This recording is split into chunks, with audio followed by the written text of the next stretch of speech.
Today, we're diving into a really candid conversation between the entrepreneur Iman Gadzhi and his assistant, Amara. This is a totally unfiltered look at his personal philosophy on relationships, setting standards, and what it really takes to be in his inner circle. And believe me, it all kicks off with a pretty wild statement. Right out of the gate, he just drops this bombshell. I know it sounds extreme, but this is literally the key to understanding his entire perspective on relationships. See, he's not talking about unconditional support here. He's talking about upholding a certain standard, and he truly believes that if he fails to meet it, there have to be consequences.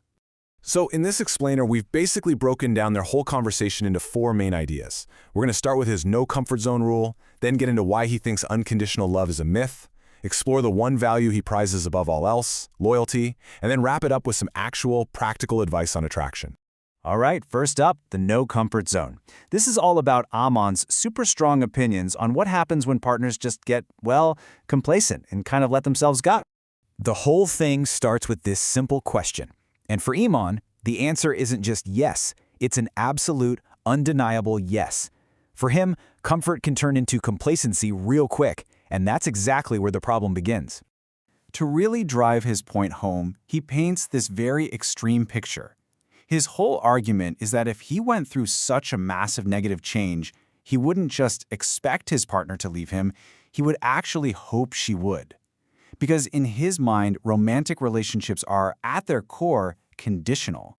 And for Gadzhi, this isn't about hitting a rough patch. No. This is a fundamental breach of contract. He actually sees it as a kind of deception, arguing that you're just not the same person your partner originally signed up for. So this whole idea that love is conditional leads us straight into our second section, his really controversial take on a concept that, let's be honest, most of us cherish: unconditional love. It's the natural next question, isn't it? If your partner is supposed to leave you for changing for the worse, then what happens to that whole idea of loving someone no matter what?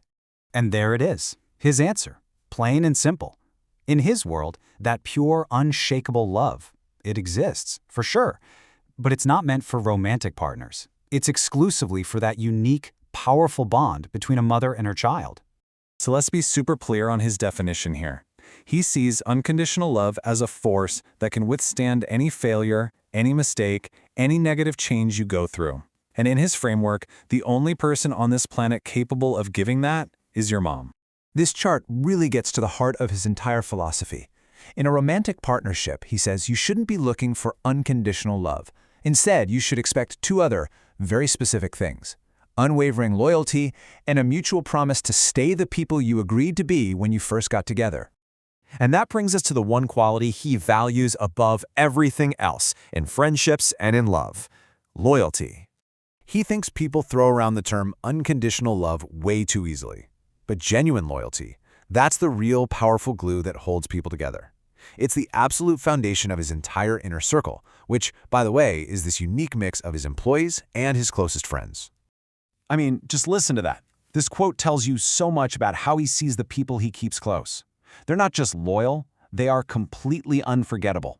He describes them as people with such a strong presence that even if he didn't see them for 40 years, they'd still cross his mind in his final moments.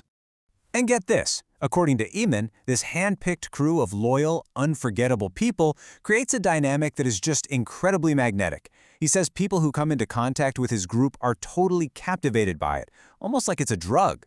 So ultimately, this addictive quality, it's not some happy accident. It's completely by design.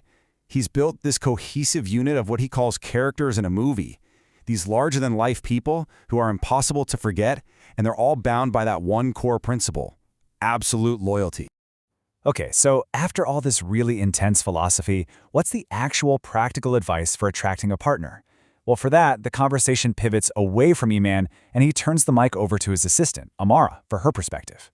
Imana asks her this question directly, and her answer is what shifts the whole conversation from these high-level ideals to the down-to-earth realities of attraction, specifically from a woman's point of view. Amara makes such a fantastic point here. It's not about being the best-looking guy in the room objectively. It's about having the qualities that actively create that feeling of attraction. Things like charm, confidence, and a sense of humor. So she breaks it down into 4 pretty simple rules. 1. Develop charm and humor. 2. Don't take yourself so seriously. 3. Have your own unique style. And 4, most importantly, just don't try to be someone you're not. It's a guide based completely on personality, not on copying someone else. This quote right here is the mic drop moment. Coming from his own assistant, it's such a powerful rejection of the whole idea that you should just copy a successful person's playbook.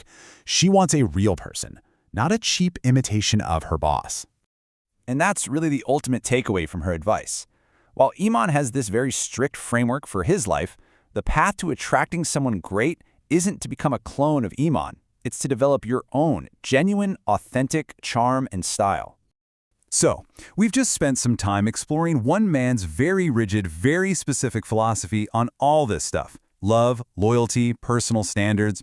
It's a fascinating way to look at the world, and it kind of leaves us with a final question to think about for ourselves. In the agreements we all make with the people we care about, where do we draw our own lines?